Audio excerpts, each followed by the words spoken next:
Good morning. Welcome to Westbridge Church. Great to have you with us today. I want to say hello to everybody joining us online. Thanks for participating there. If you're in a parent viewing room, that's always a great option. If you have small kids you prefer to keep with you during the service, and those of you sitting in our cafe.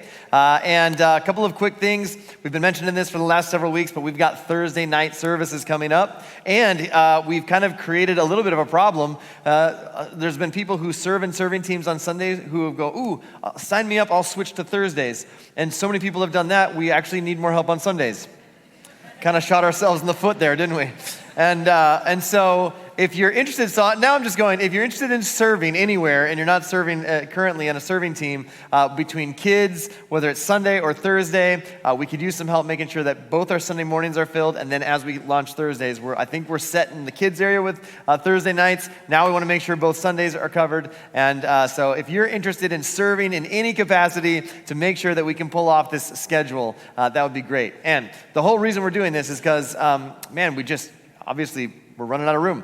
So we're adding more service times throughout the year. We'll do 3 in the summer, and then we'll add the 4th service back in as we get into the school year and have even more people walking through our doors. So thanks for considering that. Check out the serve button right there on the Westbridge Church app. That'll give you the opportunity to sign up. And then the other thing is, the very first thing on the Westbridge Church app that you'll see is Discover Westbridge. And that's all about, we're going to pull back the curtain and tell you why we do what we do the way that we do it. And so, this is who we are at our core, where we're going as a church, and how you can be a part of that. So if you've been coming for a short period of time, you want to learn more, that's this coming Friday right here. I'll provide dinner and childcare. And if you've been coming for a long time and you haven't been through that and you want to learn more, you should come to that. And we'll have a lot of fun as we walk through that. Lastly, happy Mother's Day to all the moms. Hi, Mom. Happy Mother's Day to everyone who is here who goes, man, I want to be a mom, and it hasn't happened yet. Or those who have experienced a miscarriage. And you say, man, I'm somewhat mourning sometimes on days like this. And for those of you who, maybe this is the first Mother's Day without your mom, we just want you to know we celebrate with those who celebrate, and we mourn with those who mourn. And today, for no matter where you find yourself, we honor you, and we just want you to know we're thinking about you today. Happy Mother's Day. One of the things that I looked up this week that I think is amazing is mom hacks. Moms have a special set of ninja skills that no one else possesses. And so these were some of my favorite ones that I read about this week. One mom said this: I told my toddler his ears turn red when he lies. So now I know when he's lying because he covers his ears. And I think that's pretty clever. Put one in the win column for mom. Another one was this: I told my kids if they go to school all week, we'll give them the weekend off. Brilliant. Another mom said this: we told our kids that any time that the music from the ice cream truck is playing, that's to notify you that they're out of ice cream. Yeah, that's smart. And then I love this. I used to go to the bedroom and watch the security camera footage to see which kid was lying. We were lying. We don't have cameras. But they always confessed. And again, brilliant. So brilliant moves, moms, all right? We're in week 3 of a series called Soul Detox. And the reason we're called this is because we're looking at the fact that, man, we often filter our words, or rather our water, we filter our air, all kinds of things that we try to purify in the world around us to decontaminate, to stop pollution. And yet, there's a lot of things that sort of get lodged in our hearts, that get lodged in our souls, that we really don't pay that much attention to. And so during this series, over the last few weeks, we've talked about how do we filter what goes into our hearts, what's contaminating or polluting our soul. So we kicked off this series talking about toxic thoughts. Last week we talked about toxic words, and today we're going to talk about narratives. Have you ever met someone and immediately made a judgment about them? You just assumed about them only to find out later that you were way off? Anybody done this? I think we've all done that, right? Maybe it was the way they talked, or the clothes that they wore, or something that they posted online, and in just a few seconds you thought, yep, I know this person. I've got them all figured out.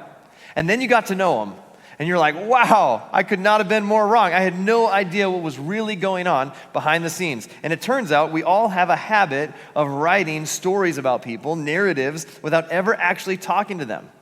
And those stories, those narratives, shape how we treat each other.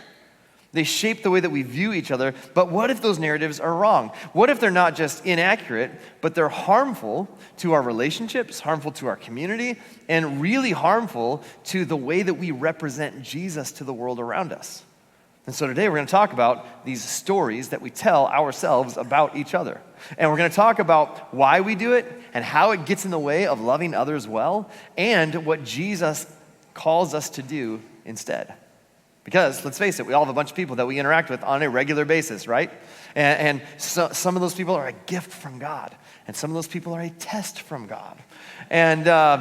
And the truth is, this is supposed to be something that is the specialty of the church. We're supposed to be really good at loving others well. This was the main instruction that Jesus left his followers. His number one command, the founder, Jesus, gave these words to his disciples. He says this, "So now I'm giving you a new commandment, love each other."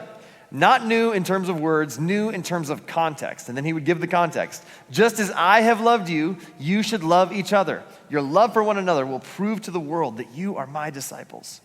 And so this is supposed to be what the Church of Jesus is famous for. This is supposed to be the distinguishing mark of followers of Jesus. This is how you're supposed to know that there is a group of Jesus followers or a church in your community, is that this is a group of people who are really good at loving others really well, that go out of their way to love well. And while this is what has attracted people to the church throughout the centuries, it's also true that it's really easy for us to lose sight of. That in the minutia, just the motion of everyday living, it's easy to get caught up in life and caught up in our own priorities and caught up in what our schedules and the tasks that we have in front of us and job, career, family, that it can be easy to lose sight of this. And it can be easy even as a church for us to just do services and focus on theology and really lose sight of this number one command to love others as Christ has loved us. To the degree that Jesus has loved us, to extend that to others. Sometimes it's just easier to make it about our services and our theology than about loving others really well. And the narratives that we tell ourselves play a huge role in how we treat other people. And a narrative is simply this. It's a story that connects and explains events or experiences. It's a story that we write that helps us connect the dots between events and experiences. Did you know that our brains are hardwired?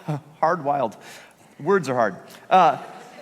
Hardwired to do this, to create these narratives, to write these stories. After years and years of study, neurologists have gained some insights into how the brain works, how we create neural pathways, and your brain is constantly looking for ways to save you time and energy. And so your brain is always doing a couple of things, probabilistic learning and pattern learning. Probabilistic learning is when your brain is trying to predict what's going to happen next. It's what you learn when you get your driver's license, defensive driving. It's like, okay, this person's coming up to that corner, and the probability that this is going to happen, and I'm ready, and if it does, here's how I'm going to react. And so it's just how your brain functions. Probabilistic learning the odds from experience, storing that in your memory bank so that you know how to respond in real time, take a shortcut, and figure out what's going to happen in real time. And then there's pattern learning. Your brain is constantly detecting patterns, like associating cause and effect, and storing those for quick reference so that you don't have to learn it all over again. And these are really helpful. Both of these practices are where our assumptions come from. It's the brain going, oh yeah, this is one of those situations. This is one of those deals. We've been here before. You don't have to think about it. You can just react. You don't have to think about it. You don't have to process it. You know exactly how to react in the moment. We can take a mental shortcut. And your brain does this with everything. All of our brains do. It's why you like some dogs and you don't like others. Your brain has a narrative about the cute, cuddly dogs, and your brain has another narrative about the scarier looking dogs. It's why some foods make your mouth water and some foods engage your gag reflex. It's like, when you don't like the taste of something, or you got a stomach bug while you were eating at that one restaurant, and it's not that you just dislike that food, but now anytime that you go to that restaurant, you're like, I don't like this place. Because your brain associates, there was something there that happened, and it creates this mental shortcut. Your brain stores that narrative for future reference. It's how every single person in this room, we can sometimes make flash decisions about a movie. We're sitting in the movie theater and we see 15 seconds of a preview and we go, that looks dumb. I'm not going to that movie.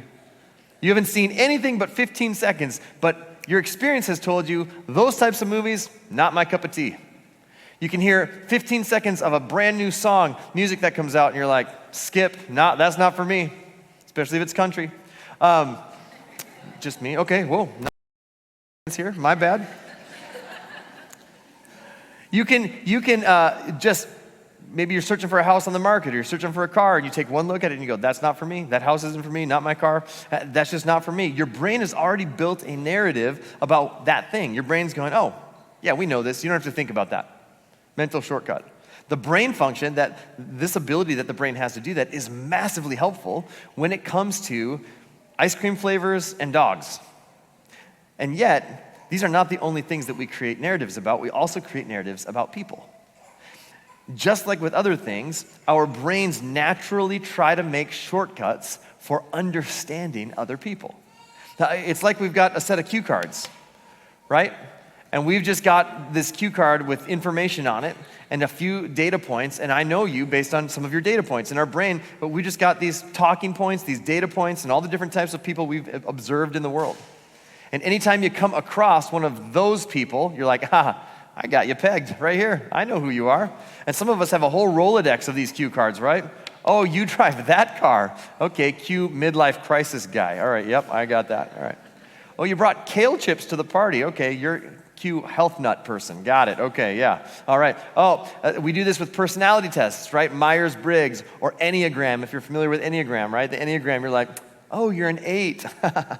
I thought you were an 8. That was such an 8 thing to say. I love it. Our brain loves stuff like that because it makes understanding a person a little more simple for us, right?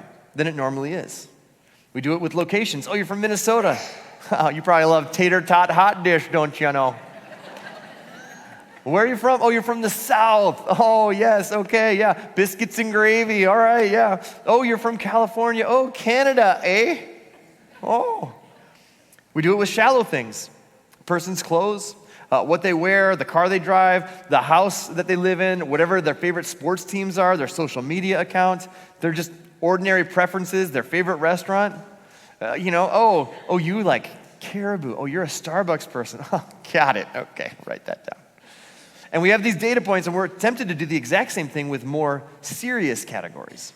Things like skin color, and gender, and political party, and religious belief, and relationship status, and sexual orientation, and so much more. And we get these data points, and we go, okay, I got them figured out. You just give me 1, 2, 3 different data points, and I can take it from there. And our brains go, yep, we know this person. Think no more. I got it. I know who they are. I know what they think. And I know what to think about them. I got it right here. And we don't only do this with strangers and people on social media. We do this with our loved ones. It's just that our narratives run even deeper with our loved ones because we know them so much better. So we form narratives about our spouse's motives and their actions. We form narratives about our family members' attitudes and behaviors and tendencies. We form narratives about our friends' annoying habits and their relationship decisions. We form narratives about our coworkers and their work ethic and their office place demeanor. It's just what we do. We have both a natural inclination and a practiced habit of forming narratives about one another. And I can tell you, I don't know if I remember any other time outside of the last maybe 4 to 5 years where this has happened more and more and more. I don't remember a time of this happening more than the last 5 years. I mean, we look at someone's social media now, and they don't even have to post something that we disagree with. If they even liked a post that we disagree with, unfollow, cancel, we're done with them. You know, like they one post about pineapple on their pizza, and you're like, I thought I knew you. You just feel betrayed, you know, and you're just like done with them. And we've spent the last few years between everything going on in our culture, but with all of the things both economically and politically and just everything that's gone on in the last 5 years in our culture, we have spent the last few years developing and perhaps even entrenching this habit of reducing people to a cue card, to just a few data points. And I gotta tell you, folks, that's a problem. It's a problem. This capacity that our brain has is really helpful when it comes to dog and ice cream flavors. But when it comes to people, it is really getting in our way of loving others the way that Jesus has loved us. It's become a hurdle for us, and it's hurting more than it's helping. Forming narratives about people leads to two very dangerous outcomes. The first one is this: narratives simplify what can't be simplified. It reduces everything down, and yet you're taking something that's incredibly complex, a human being, and it reduces it and it simplifies something that can't be simplified. It reduces a person down to a cue card and a few data points, and all of a sudden their entire personality and their belief system and their struggles in life, their personality, their upbringing, it all seems very, very simple. And the moment we do that, we are in trouble because we almost are certainly going to end up misunderstanding this person, certainly misdiagnosing their situation, oftentimes even mistreating someone because you can't make shortcuts for people. The person on your cue card doesn't actually exist. That's just a few data points. You cannot simplify people. And so you've taken a complex human being with a complex backstory and a complex worldview and reduced them down to a few talking points. And anytime we do this, not only does it pretty much ensure that we're never really going to get to know that person for who they really are, it's also pretty offensive. And I can tell you, I don't mind when I do this to other people, but I hate when they do it to me. I do this all the time with people. But boy, I sure don't like it when they do it to me. And don't you hate it when someone puts you in a box? Don't you hate it when someone categorizes you and assumes something about you without ever getting to know you and hearing your story and bothering to talk to you? You hate it when someone prematurely judges you or labels you, and we do it all the time. And it's making us careless, and it's making us calloused towards others in the way that we treat other people. And so these narratives, the dangerous outcomes are that it simplifies what can't be simplified. And secondly, narratives permit what should never be permitted. It allows us to justify certain behaviors, because if I have a narrative about something that this other person has done, then I can justify the way that I'm going to mistreat that person, because here's the story that I'm telling myself in my head. And never does this happen more than when we are driving in our cars. Right? I mean, you come to a red light and the car in front of you is sitting there waiting and the light turns green and they don't go within 3 microseconds. And you're like, what a moron. Instantly, they are the dumbest person in the world. The worst driver. They probably need to have their license revoked. The only time you give them grace is if they do have a cue card that looks a little something like this. Please be patient, student driver. This is one of the greatest investments, by the way, that I've ever made in my life. $8 on Amazon, it's a magnet, you put it on your car. I never take it off my car. I get grace all the time. But when you have teenage drivers, this is an amazing thing. And isn't it true? I mean, everybody else is a moron. But when they have this on the back, you're just like, you become the most patient person in the world. You're just like, no problem, son, go for it. Take your time. No, you're doing great, bud. Put that down, it's like, what is this moron out here? Oh, no, okay. They're good.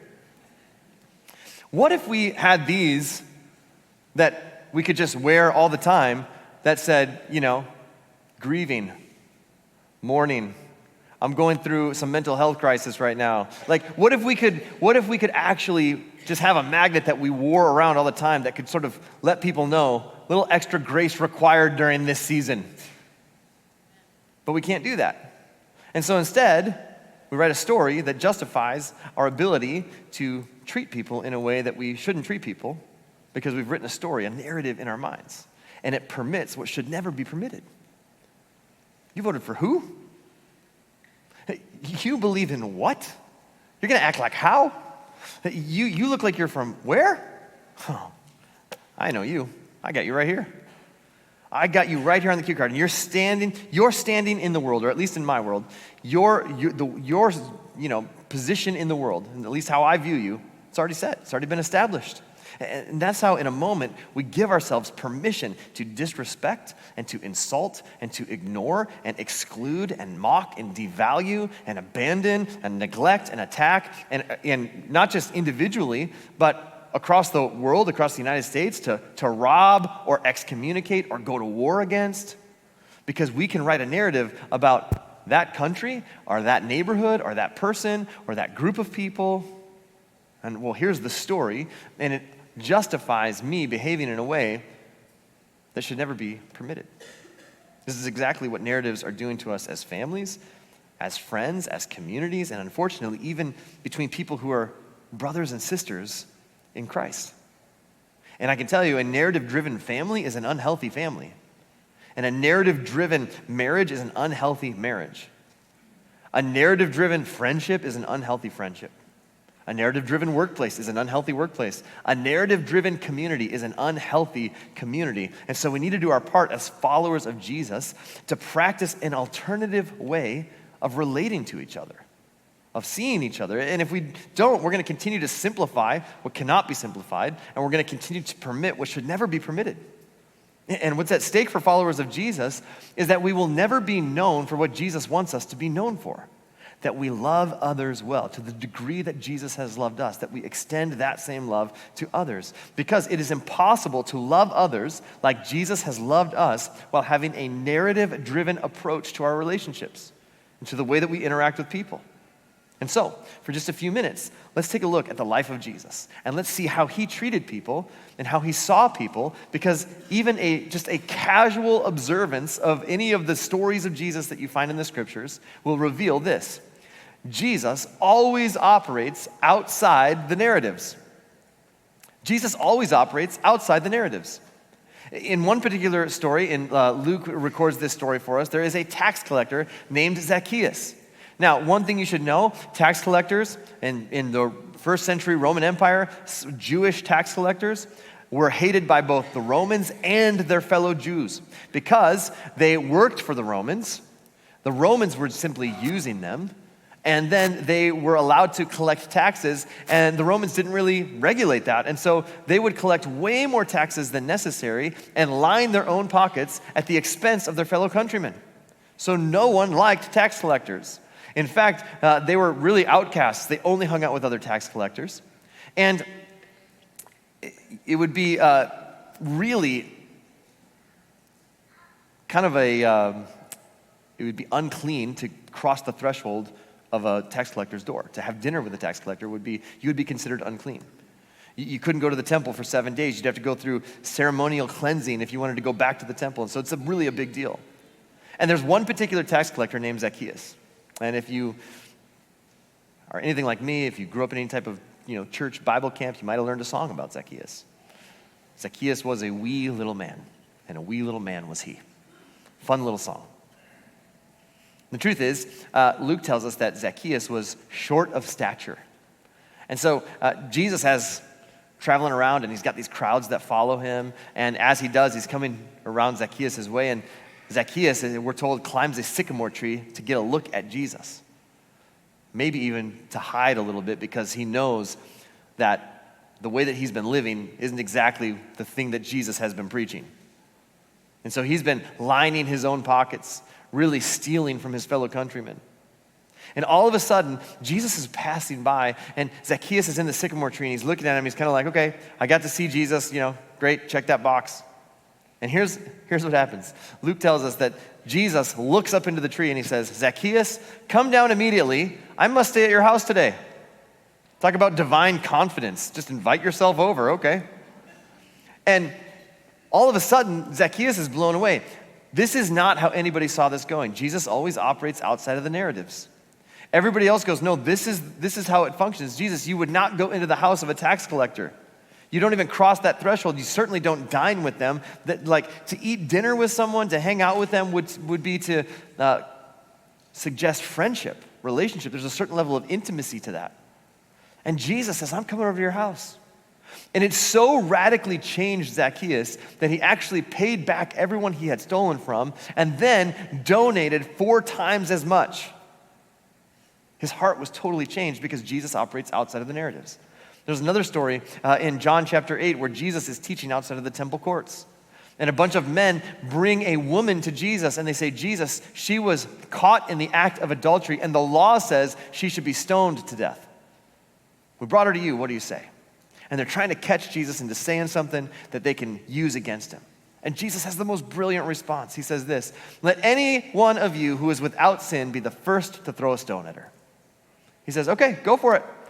Any of you who are flawless or sinless, you go ahead and you be the one to throw the first stone. And one by one, John tells us from the oldest to the youngest, they walk away until it's just Jesus and the woman. And he says, no one's condemned you, neither do I. Go and sin no more. And Jesus takes the narrative that they were expecting and he completely rewrites it. He operates outside the narrative. We could talk about the man with leprosy, whom Jesus should have sent away from his presence, but instead he lays his hands on him and heals him. We could talk about the Roman centurion, whom Jesus should have turned away and rejected because he was Roman. And yet, instead, Jesus heals a member of his household. We could talk about the prostitute, whom Jesus should have kicked out of the house and judged, but instead he let her wash his feet. It seems that in every situation, everybody knew the narrative, and Jesus always operates outside of that narrative. It's fascinating. And I think here's why. Jesus came to cancel sin, not people. This is a totally different narrative. Jesus came to cancel sin, not people. It's precisely our narratives that have led us to become known as a cancel culture. This is a term that we've all learned over the last 5 years. Cancel culture, where we write people off for something they said or did, regardless of when it took place, and regardless of what their intent was, and regardless of if they've changed or not. But as followers of Jesus, it's very important for us to remember, Jesus came to cancel sin, not people. In fact, in John chapter 3, Jesus is talking with a man named Nicodemus, someone who had a narrative about who Jesus was. Nicodemus was a religious leader, a Pharisee, and he comes to Jesus and he's got an idea. He's got cue cards about who Jesus is. And so he starts the conversation and he says, Jesus, clearly you've come from God, because I've seen some of your miracles, and certainly nobody could do that if they didn't come from God. So, since you've come from God, here's what the narrative looks like for me. I'm a Pharisee. I'm a religious leader. And if you represent God and God sent you, and I think it's clear that he has because nobody else could do the miracles you've done, then clearly you've come to condemn sinners. Clearly you've come to judge the unrighteous. Clearly that's why you're here. And Jesus operates outside of the narrative. And he corrects his assumption. Surely you've come into this world, that's what's written on the cue card. You've come to condemn sinners. You've come to judge sinners. And again, because Jesus came to cancel sin and not people, he operates outside of that narrative. And here's what Jesus says. For God did not send his son into the world to condemn the world, but to save the world through him. Nicodemus, you've got it all backwards. I didn't come into the world to save, to condemn. God did not send his son to condemn, but to rescue and to save and to draw people to himself. And if we're not careful to drop our narratives and see people the way that Jesus sees people, then we're in danger of making people think that the message of Jesus is that he came to condemn. That the message of Jesus is that he came to judge, rather than the good news that Jesus actually came into the world to save. That means I was separated from God, but now I'm connected.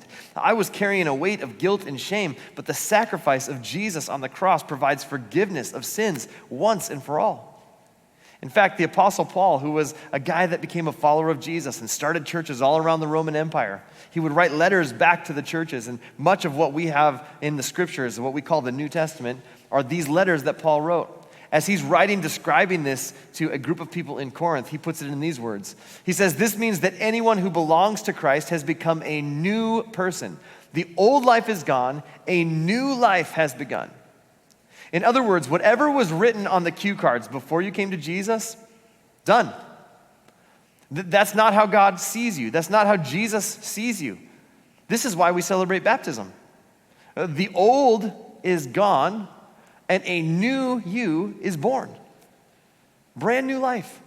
Don't miss this. When we become aware of our own brokenness, when we become aware of our own sin, that we'll never measure up to our own standards, much less God's, when we become aware of that and we decide to embrace God's love and forgiveness, when we ask Jesus to lead our life, when we just say, okay, God, I've tried this on my own and it's led to a lot of hurt and brokenness, and I haven't kept my own standards, much less yours. And so I found myself imprisoned to some things that I didn't think I'd be imprisoned to. So I from now on, I'm going to try it your way, and I want you to lead my life. When we make that decision, the promise is this.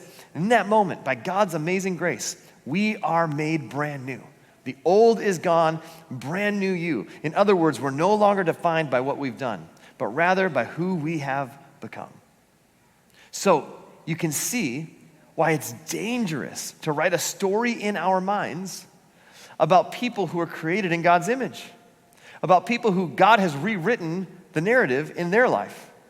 Because the you next to you is more valuable than your point of view.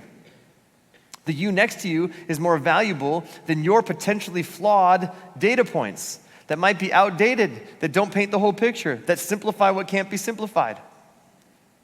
The you next to you is more important. And even more importantly, here's what you need to know. Jesus died for everyone. All he asks is that we love everyone. He's not even asking you to die for everyone. He did that. He's just asking that we love everyone. And every single one of us, whether we realize it or not, at one point or another in our lives, we're at odds with God because of our sin. We were working against God with our attitudes, our desires, our pursuits, our character, but he accepted us and invited us into his family. In fact, he didn't look at us through the lens of our sin and our past and our guilt and our shame and our brokenness. He doesn't look at us through the narrative of our life. He refused to read what's on the cue card. Instead, he looks at us through the lens of his love. That's why, again, the Apostle Paul would write this. He says, but God showed his great love for us by sending Christ to die for us while we were still sinners. He looked at the cue card. He looked at everything that was written on my cue card and everything that was written on your cue card, and he goes, that doesn't matter to me. And he still gave his life for you and me. And he rewrites the narrative. And when the cue card reads sinner, God says forgiven. And when the cue card reads broken, God says made new. And when the cue card reads orphan, God says son or daughter. And when the cue card reads abandoned, God says, I know your name. And when the cue card says loser, God says, you're enough. When the cue card reads that you're so messed up that you're never going to make your way out of the hole that you dug, Christ died for us while we were still sinners, because he always operates outside of, and rewrites the narratives in our lives. And he's simply asking us to do the same thing with the people that he created in his image. So, Jesus says, you want to know why I treat people differently than you? It's because I see people differently than you. Where you see a narrative, I see a new beginning. So why don't you drop the narratives and come see what I see? And that's the invitation in front of all of us today, to see as Jesus sees. It's a decision that we can make right here and right now. We can decide to drop our narratives and exchange that for a new beginning and start to see people the way that Jesus sees people. And here's why that's so important. When we see people the way Jesus does, we'll treat people the way Jesus does. When we see people the way Jesus does, we'll treat people the way Jesus does. And here's a very practical way to put that into practice. Pick one arena of your life, neighborhood, home life, workplace, whatever it is, school, whatever it is, and pick one relationship, one person that you think you've got all the data points about, and just learn their story. Just have a conversation with them and just learn their story. Get to know their story. Maybe Sarah from accounting isn't just the lady who microwaves her fish in work.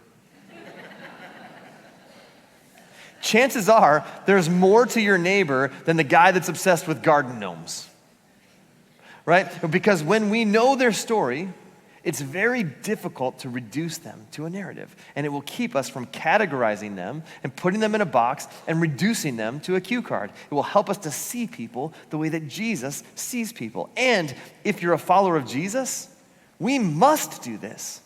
This is mission critical because that's our story. Our story was Jesus didn't reduce us to this. So he asks us not to reduce others to this. Jesus didn't reduce us to our past and to our sins and to the things that we think define us. But he offers us forgiveness from our past and eternity with him in our future. And so you were created by God. He loves you. He's building a family and he wants you in it. And for some of you, maybe today is the time where you start to rewrite your own narrative about yourself. That here's what you need to know. God sent Jesus into this world not to condemn, but to save. The good news is that when Jesus came, he took all of our sin, brokenness, our shame, all of the things in our past where we couldn't measure up, all of our failures, and he took it upon himself. And then he allowed himself to be put to death. And when he died, that all died with him. His body was laid in a tomb, and according to multiple eyewitnesses, hundreds of people saw Jesus alive again. This means there's more to this life than this life, and you and I have been invited. And all you have to do is say, yes, I want that. God, I've tried it my own way. It hasn't gone great. It leads me to brokenness and a lack of peace. So I want you to lead my life from now on. And if you're here today and you're watching online, you're here in the room, and you want to say yes to that invitation, then just agree with this prayer. God, please forgive my sins. God, forgive me for those times where I've walked away from you, and I'm so grateful you never walk away from me. So I want to say yes. Make me your son. Make me your daughter. And help me to put my trust in you and follow you as best as I know how from this moment on. I want you to lead my life. And God, I pray for every single one of us. God, it's so easy for us to just gather a few talking points, a few data points, and then just assume someone's story, to write a narrative in our minds. And so my prayer is this: may we see others as you see others. And may it lead us to treat others as you do. To love as you do, to love as you've loved us. And we thank you. We pray this in your name. Amen.